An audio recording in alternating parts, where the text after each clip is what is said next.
Halo, selamat datang kembali di YouTube-nya Quote and Kompas. Hari ini saya mau cerita eh, tentang saya jatuh cinta sama geografi. Nah, sejak kapan saya jatuh cinta sama geografi ini? Sejak SMA kelas 1. Nah, dimana ceritanya waktu itu saya punya guru yang menjelaskan materi geografi ini. Cara dia menjelaskan itu menarik, yaitu dengan bercerita dari satu topik ke topik yang lain. Nah, uniknya ketika waktu semester 1 di kelas 1 di SMA, saya belum terlalu menyukai nih geografi. Setelah itu, ketika ada jeda waktu istirahat, libur, dari semester 1 ke semester 2 masih di kelas 1. Nah, di masa libur itu saya manfaatkan untuk belajar geografi. Nah, pada saat itu, saya mulai mempelajari satu persatu materi geografi. Ketika mulai belajar kembali di semester 2, nah, saya semakin menyukai dan semakin paham apa yang dimaksudkan oleh guru saya waktu itu menceritakan berbagai fenomena di muka bumi. Ternyata terbentuknya muka bumi, terbentuknya air, kenapa air bisa banjir dan sebagainya itu dijelaskan dengan baik dan saya paham apa yang dimaksudkan guru itu. Dan sejak itulah saya jatuh cinta dengan geografi dan sampai saat ini. Nah, dan ada peristiwa unik lagi ketika itu di kelas 3 SMA. Di kelas 3 SMA itu di mana perubahan ujian nasional sudah mulai dilakukan. Nah, pada saat itu, ujian nasional untuk perjurusan boleh memilih mata pelajaran di jurusannya. Misalnya nih, saya IPS, ada mata pelajaran penjurusannya ada sosiologi, sejarah, geografi, maupun ekonomi. Nah, pada saat itu, kami boleh memilih satu saja untuk di ujian nasional yang akan diujiankan. Nah, pada saat itu saya memilih geografi. Tentunya saya memilih geografi sampai saya mau untuk mengambil jurusan geografi pada saat itu saya memilih di Universitas Negeri Padang dengan jalur kelulusan SBMPTN.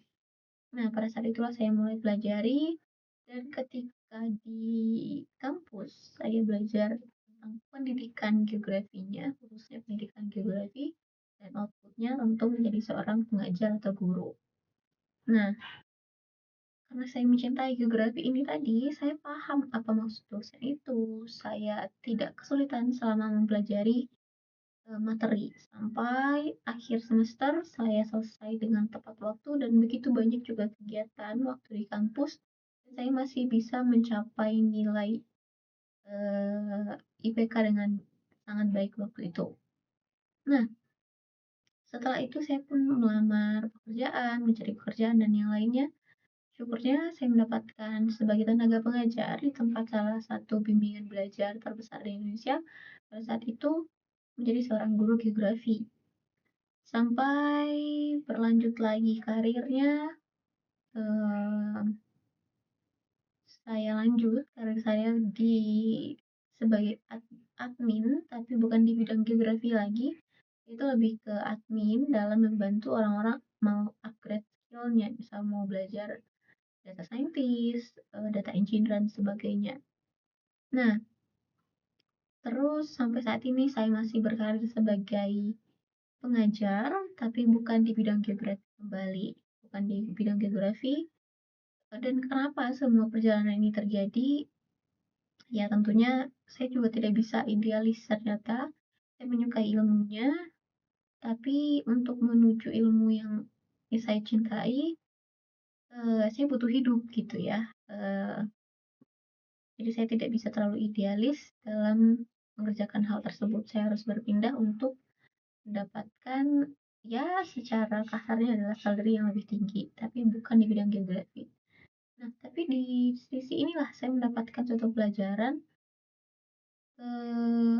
hal yang saya cintai itu ternyata di saat ini peluangnya sangat sedikit. Ketika peluangnya sangat sedikit, ya, mmm, apa ya, salary-nya juga lebih sedikit. Jadi tidak mencukupi gitu untuk sebagai tenaga pengajar maupun honorer maupun ya semacam itu menurut saya itu lumayan susah, khususnya juga geografi, di mana bidang geografi ini juga tidak terlalu banyak disukai oleh anak-anak maupun ya orang menganggap itu hal yang tidak terlalu penting mungkin ya, mungkin orang menganggap itu tidak terlalu penting. Nah, sampai saat ini tapi saya masih bekerja, masih dalam bidang pendidikan. Nah, kenapa jadinya saya membuat konten ini, Quote and Kompas, kayak dalam hati saya tuh saya masih mencintai ilmu ini gitu. Banyak hal yang saya pelajari di sini yang sebenarnya setiap hari kita menghembus nafas, mendapatkan kehidupan itu kan tentunya di bumi gitu, pasti ada bidang-bidang geografi yang kita pelajari. Nah, secara dasar saya paham maksudnya bagaimana proses bumi itu berjalan dengan semestinya dan sebagainya atau tidak semestinya. Nah, tapi saya tidak mempunyai tempat untuk mengeluarkan ide maupun menyampaikan hal-hal yang ingin saya sampaikan gitu. Jadi saya pikir ya mungkin saatnya, dan setelah berpikir makanya lahirlah si Quote and Kompas ini, di mana Kompas itu adalah merupakan apa ya, salah satu icon dari geografi gitu. Nah, mudah-mudahan kedepannya bisa dibahas lagi dalam geografi maupun dalam pendidikan. Itu kira-kira, tapi pada sampai saat ini saya masih menyukai hal-hal kecil dari geografi. Misalnya, perubahan lingkungan saat ini itu sudah terjadi dari 100 tahun yang lalu, sudah mulai terjadi gitu. Sekarang efeknya itu kenapa? Karena proses yang berkepanjangan dan sebagainya itu kayak wow, saya ngelihat peristiwa ini tuh bukan hanya sekedar misalnya nih contoh, orang menganggap misalnya ada satu kejadian hal buruk di suatu daerah tersebut. Oh, ternyata karena maksiatnya banyak kah? Karena orang-orangnya berbuat buruk kah? Atau tidak melakukan perintah Tuhan dengan baik? Kalau mitosnya seperti itu, bukan. Itu ada logikanya di balik itu. Pasti ada sesuatu nge-trigger, misalnya banjir kah atau tsunami kayak bisa terjadi. Ada peristiwa alam yang menjadi trigger hal itu. Nah, itu yang membuat saya jatuh cinta. Oh, ternyata itu membuat saya paham eh, apa ya, proses bumi ini seperti ini loh ternyata. Dan saya masih ingat waktu itu guru saya ini menyampaikan bahwa eh, gunung itu bergerak loh gitu. Terus saya nggak percaya gitu. Terus guru saya ini menyampaikan coba cari eh, kalau dalam kitab saya dalam Al-Quran gitu ya, coba cari dalam Al-Quran ada ayatnya gitu tentang gunung ini bergerak. Ternyata saya cari ya bener gitu. Wow, gitu. Wah. Satu sisi yang lain adalah saya menemukan kekuasaan yang lebih besar di muka bumi ini, ada sesuatu yang menggerakkannya, yaitu adalah Tuhan.